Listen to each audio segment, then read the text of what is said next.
So, was für ein tollen Tag hier in der Mercedes-Benz Arena. Die Eisbären gewinnen gegen Düsseldorf 4:2. Das beiseite. Dieser Mann, seine Nummer wird nicht mehr vergeben. Eine 72, ewige 72. Rob Zepp. Schön, dass wir endlich Zeit voneinander haben. It's great to see you again, buddy. Hast du jemals erwartet, dass deine Nummer doch retired wird? So at the end of my career, knowing the success that we had as a team here, I think the thought was in the back of my mind.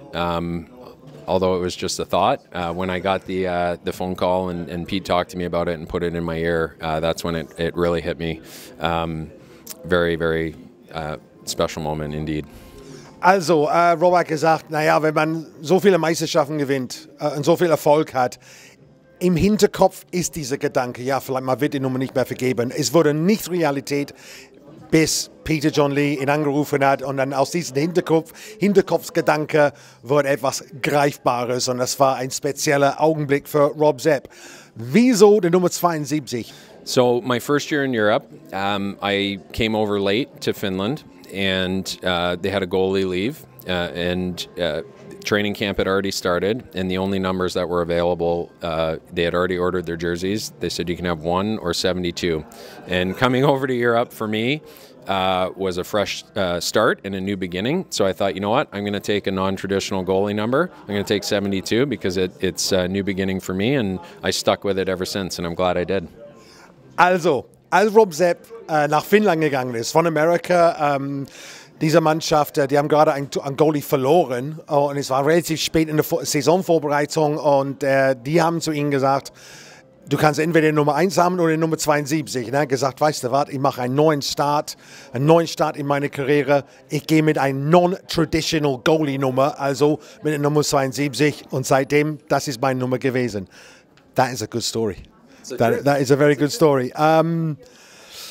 Okay, was für ein Gefühl ist es, wieder in der NBA zu sein? Just incredible. I've been back here a couple times since I stopped playing. One for the Eisbären charity game, and the other for work when San Jose played Berlin last year. But this was a completely different feeling. Full building, all the Berlin fans here. It brought back a ton of good memories, and just gives me goosebumps thinking about it. It was incredible. Talking of goosebumps, did we have a lot of goosebumps with the kids and with your wife Melissa? Did they enjoy it? We did. It was just an incredible moment for our family to come back to Berlin. When we left, there wasn't a lot of closure, and for everybody to come back and experience it again. Gavin and Madeline were really young, didn't have a ton of memories from our last time here, and Zoe had never seen me play, so it was really special to come out here and for her to experience that part of our lives that she wasn't around for. So there was a lot of goosebumps, a few tears, good tears, happy tears, but it was, yeah, incredibly special moment all the way around.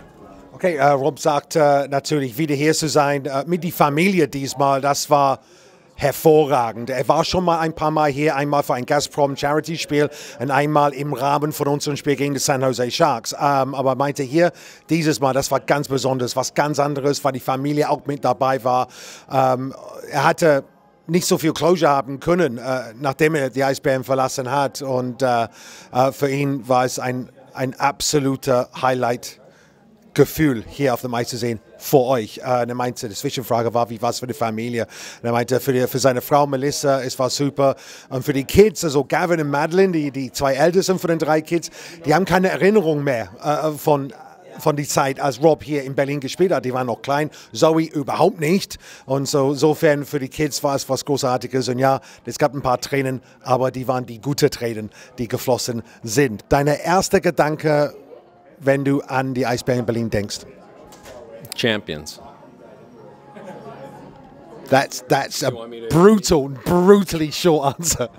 That was my first thought. I mean, we set a really high bar during my time here, and we're very fortunate that that's kind of the first thing that comes to mind is that was our measuring stick every year, was to win the championship in the DEL, and we knew we had the team year after year to do that, and not everybody gets to experience that. Obviously, we had a pretty special thing going. But I know the team's been on the right track since then, and it's a pretty special place to play, knowing that going into the year, the expectations are high. And as a player, that's what you want. You want the opportunity to win, and that's what I think of. Also, die kurze Frage, Meister, Champions. Die etwas ausführliche Antwort ist natürlich, es ist was Besonderes, hier in Berlin zu spielen. Also wenn ihr denkt an seine Zeit, diese Erwartungshalten, diese Messlatte, der ist so hoch angesetzt, weil die Mannschaft so viel Erfolg hatte. Und dieser Erfolg hat er auch gesehen bei der jetzigen Mannschaft, diese jetzige Version von der Eisbären Berlin. Das Erfolg ist da und als Spieler, du willst erfolgreich sein, du willst gut sein und du willst natürlich in einer tollen Halle spielen vor tollen Fans. So, Zepp, the next question for you. Bist du immer noch bei der Spielergewerkschaft, die NHLPA? Kannst du uns mal kurz erläutern, was du gerade machst bei der NHLPA? So I'm in charge of our international business, and what that means is any of the games that are played outside of North America.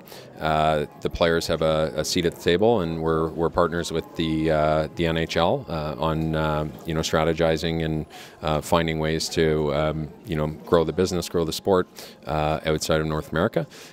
Also responsible for Olympic negotiations, World Cup of Hockey, and just general business opportunities that arise in growing platforms for players globally. So, for me, obviously, given my background and what I went to school for, it's kind of dream job number two, to be able to work for the players and experience that part of my life. I spent a lot of time overseas, nearly a decade, and have a pretty good snapshot of what hockey and culture and the business is like over here. And to be able to apply that to my job now is a pretty special thing.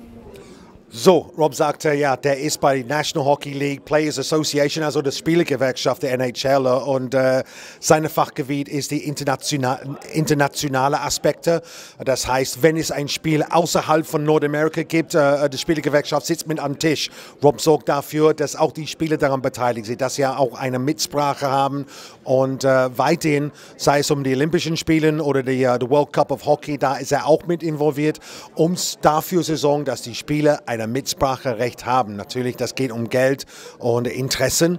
Und er sagte, ja, meine Zeit in Europa, über 10 Jahre in Europa, das ist natürlich absolut perfekt für seine jetzige Aufgaben, da die Internationalisierung.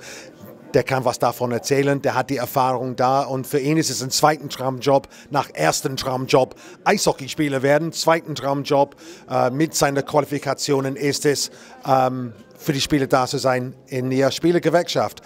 Zu guter Letzt, mein Freund, wie fühlt es sich an, wenn du durch das Stadion gehst, siehst so viele Fans, die sich freuen, dich zu sehen, und so viele von denen haben ein 72 Rob Zepp Trikot an? It was pretty amazing. The first person we saw when we pulled up today was wearing a Rob Zepp jersey, and I said to my family in the car, they must have taken it out of their closet and maybe dusted it off a little bit, but obviously very flattering to see that kind of support, and everything from having all the junior goalies on the ice today to the things that the fans had coordinated for me in the stands, and everything the Ice Baron had put together for today just all came together to make it a really special moment, and very difficult to describe, but very humbling and very I'm very honored at the same time. So, Rob sagte, es ist ziemlich geil. Aber als er heute zum Stadion gekommen ist, das erste Fan, das er gesehen hat, hatte ein Rob Zepp Trikot an. Und er drehte sich und sagte zu seiner Familie, ja, dieser Kerl ist bestimmt aus der Kleiderkabine rausgeholt und abgestaubt, damit er ihn anziehen kann. Natürlich ist es humbling, also ein bisschen Demut dabei hat man, aber ist es eine Ehre auch. Aber nicht nur das, ist es auch wie die Zeremonie war, wie die Organisation alles vorbereitet hat, wie die Choreo und die Aufnahme von den Fans war. Alles in allem hat das so eine einmalige Veranstaltung heute für Rob Zepp geführt, und er ist nach wie vor voller Demut, wie wir ihn kennen, und voller Ehre auch. Und ich glaube, das zusammengefasst ist unser ewiger Nummer 72, Rob Zepp. Rob, it's an honor. It's always great seeing you, my friend. Always a pleasure, my friend. Thank you very much indeed.